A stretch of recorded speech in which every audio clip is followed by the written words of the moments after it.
Islam kelas 1A Fakultas Agama Islam Universitas Tingkat Berbangsa Karawang. Sebelum saya memulai wawancara, di sini saya akan menjelaskan sedikit tentang hak asasi manusia, demokrasi, rule of law, serta hak dan kewajiban bernegara. Yang pertama ada hak asasi manusia. Apa sih hak asasi manusia itu? Hak asasi manusia adalah hak yang melekat pada manusia sebagai anugerah dari Tuhan. Hak asasi manusia ini wajib dijunjung tinggi, dihormati, diperhatikan oleh negara, hukum, dan semua orang. Hak asasi manusia juga bersifat kodratif, yang artinya sudah ada sejak kita dikandung, di dalam kandungan hingga kita meninggal. Selain bersifat kodratif, hak asasi manusia juga bersifat universal, yang artinya hak asasi manusia berlaku di seluruh dunia dengan tetap menghormati budayanya masing-masing. Manusia memiliki hak yang tidak dapat dikurangi, yaitu yang pertama ada hak untuk hidup, hak untuk tidak disiksa, hak kemerdekaan dan hati nurani, hak beragama, hak tidak diperbudak, hak diakui di hadapan umum, dan hak tidak dituntut hukum yang berlaku surut. Nah, negara wajib melindungi hak asasi manusia, artinya jika ada pihak lain yang mengganggu hak asasi manusia, maka negara wajib memberikan perlindungan. Demokrasi berasal dari bahasa Yunani yang diambil dari kata demokratia, yang berarti kekuasaan rakyat. Demokrasi dapat diartikan sebagai pemerintahan, atau juga dari rakyat untuk rakyat, atau dengan kata lain rakyatlah yang memegang kekuasaan. Meskipun rakyat yang memegang kekuasaan, bukan berarti rakyatlah yang berkuasa 100%. Masyarakat juga ikut adil melalui Dewan Perwakilan Rakyat. Demokrasi ini juga dapat disebut dengan demokrasi tidak langsung. Demokrasi yang secara tidak langsung untuk melibatkan rakyat dengan menggunakan wakil-wakil yang telah dipercaya rakyat seperti MPR, DPR, dan DPD. Selanjutnya ada demokrasi secara tidak langsung. Demokrasi ini dapat kita lihat dalam pemilihan presiden, di mana setiap warga negara yang berusia di atas 17 tahun wajib memberikan suara. Demokrasi di Indonesia menganut suatu persamaan di hadapan hukum, yaitu equality before the law, yang artinya persamaan di depan hukum. Yang ketiga ada rule of law, yaitu suatu legalisme hukum yang mengandung suatu gagasan bahwa keadilan dapat dilayani dengan cara pembuatan sistem peraturan dan juga prosedur yang objektif, tidak memihak, dan juga tidak personal serta otonom. Rule of law ini ialah suatu doktrin hukum yang mulai muncul pada abad ke-19 bersamaan dengan kelahiran negara konstitusi dan demokrasi. Selanjutnya ada unsur-unsur rule of law menurut Affidisi. Yang pertama yaitu ada supremasi aturan-aturan hukum, yang kedua kedudukan yang sama dalam menghadapi hukum, dan yang terakhir terjaminnya hak-hak asasi manusia. Jadi poin utama dari rule of law ini ialah jaminan adanya suatu keadilan bagi masyarakatnya, khususnya pada keadilan sosial. Yang terakhir ada hak dan kewajiban bernegara. Yang pertama ada hak. Hak itu merupakan sesuatu yang harus kita dapatkan atau sesuatu yang mesti jadi milik kita. Jika ada hak, tentu saja ada kewajiban. Sedangkan kewajiban adalah suatu hal yang harus dilakukan atau dapat disebut juga sebagai tugas. Semua warga negara Indonesia memiliki hak dan kewajiban dalam kehidupan berbangsa dan bernegara. Kewajiban warga negara Indonesia diatur dalam pasal Undang-Undang Dasar Negara Republik Indonesia tahun 1945. Hak dan kewajiban harus dilaksanakan secara seimbang. Pelaksanaan hak dan kewajiban secara seimbang tentu dilakukan dengan mendahulukan kewajiban daripada hak.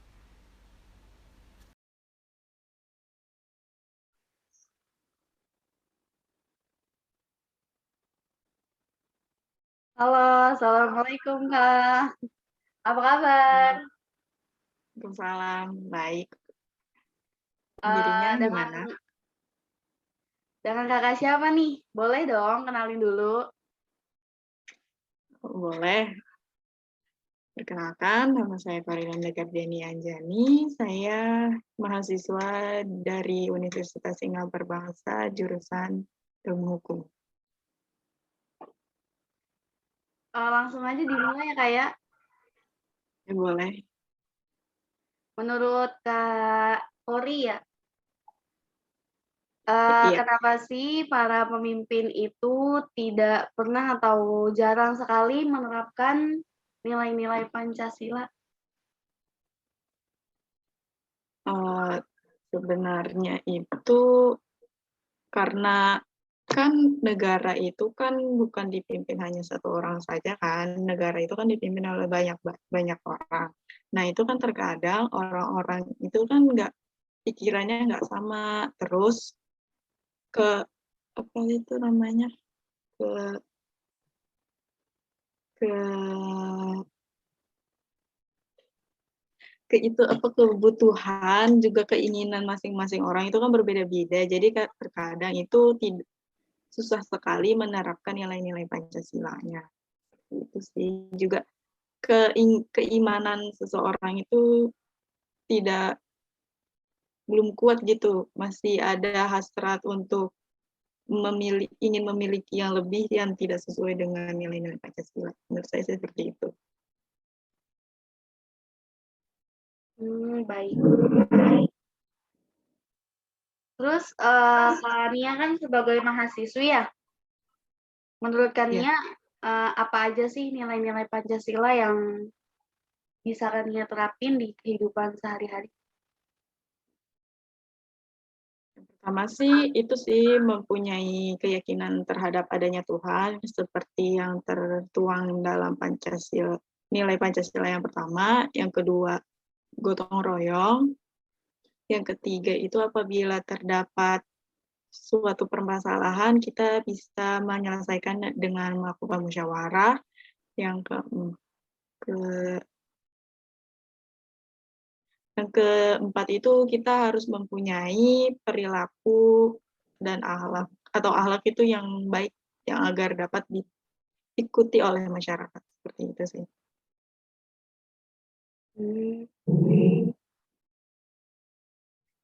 Terus pertanyaan yang terakhir, menurut Kania gimana sih cara menanamkan nilai-nilai Pancasila di sekitar Kania? Cara menanamkannya pertama ya dari diri sendiri. Yang pertama itu ya satu mempercayai agama atau memeluk suatu agama. Terus yang kedua tidak melakukan sara. Kita harus bertoleransi kepada orang lain baik dari perbuatan maupun dari pikirannya. Terus yang ketiga itu sih melakukan musyawarah, bergotong royong, terus melakukan bersikap adil kepada sesama manusia. Gitu.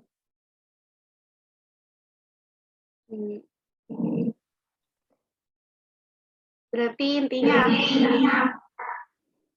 Intinya sih menurut saya tuh ada dua ya yang paling penting itu. Pertama, kan di Indonesia itu kan kita tuh berkeyakinan kepada Tuhan satu. Yang kedua, karena Indonesia mempunyai ragam bahasa, suku, dan ras, kita harus saling mentoleransi dan tidak melakukan sara. Seperti itu.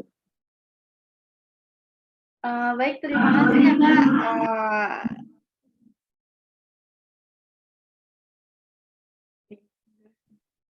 Terima kasih Kania sudah mau ngebantu saya untuk mengerjakan tugas PKN kali ini. Mohon maaf apabila mengganggu waktunya dan tadi ada kendala atau gimana. Mohon maaf ya Kak. Iya, nggak apa-apa. Terima kasih Kak. Iya, sama-sama. Terima kasih kembali.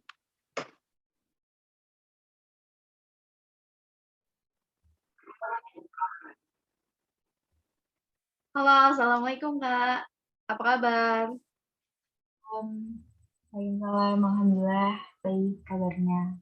Kamu gimana kabarnya? Alhamdulillah baik. Dengan kakak siapa nih? Boleh dong kenalin dulu. Oke, aku perkenalan dulu ya. Nama aku Nisa Zuhara Raya. dari Prodi Agroteknologi, Fakultas Pertanian, Universitas Singapura Bangsa, Karawang.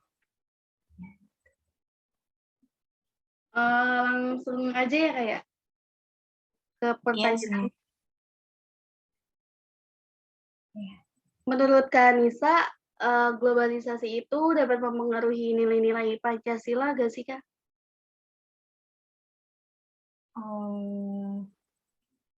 Menurut menurut aku sih, Pancasila itu nggak terpengaruh oleh globalisasi. Karena Pancasila berasal dari pemikiran-pemikiran para pendiri bangsa Indonesia. Nah, kalau yang terpengaruh oleh globalisasi itu adalah undang-undang yang disesuaikan pada zamannya. Itu kalau menurut aku. Kan Kak Nisa ini sebagai mahasiswi ya. Menurut Ya. Kak Nisa, apa aja sih nilai-nilai Pancasila yang bisa Kak Nisa terapin di kehidupan sehari-hari?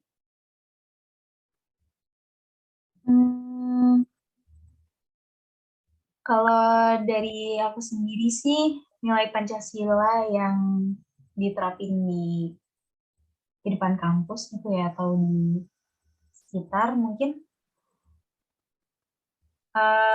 melakukan musyawarah untuk mengambil keputusan.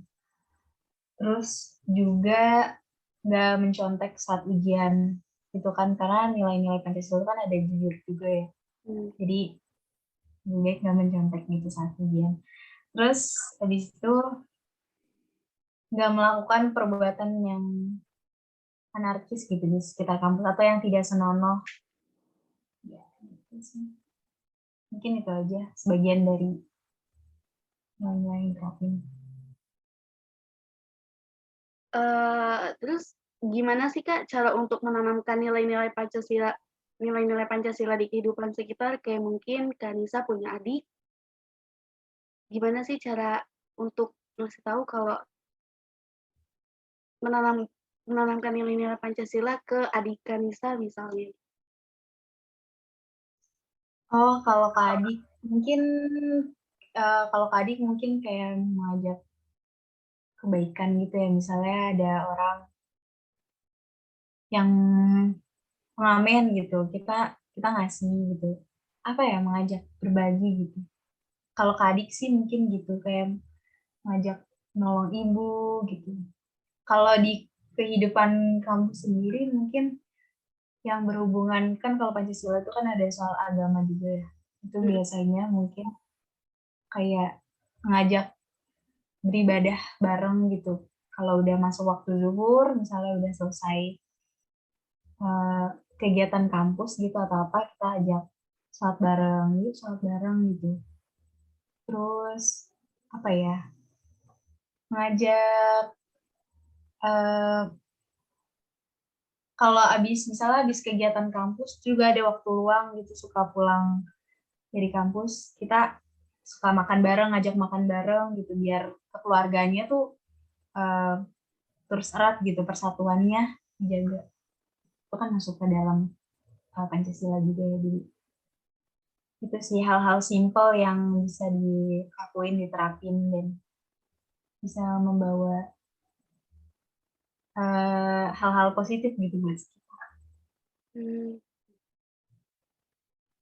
uh, berarti intinya apa nih Kak dari semua jawaban yang Kanisa jawab tadi? Intinya, intinya ya nilai Pancasila itu kan sebagai ideologi negara ya. Jadi penting banget gitu, 5 hal yang ada di dalam Pancasila itu harus diterapin di kehidupan sehari-hari, karena ibaratnya itu pedomannya apa ya, bangsa kita gitu, buat beragam, saling menghargai di dalam agama, saling tolong menolong, persatuannya biar kuat, terus keadilan sosial juga ada di situ. Jadi buat membangun biar kita jadi masyarakat atau warga Indonesia yang baik juga buat sekitar. Mungkin itu sih kalau menurut aku ya. Oke, terima kasih ya Kak udah mau bantu tugas saya, tugas PKN saya sendiri. Maaf Kak Ya, apabila ada kendala atau yang lainnya. Maaf banget ganggu ya Kak. iya nggak apa-apa, nggak apa-apa. Terima kasih Kak. Sama-sama.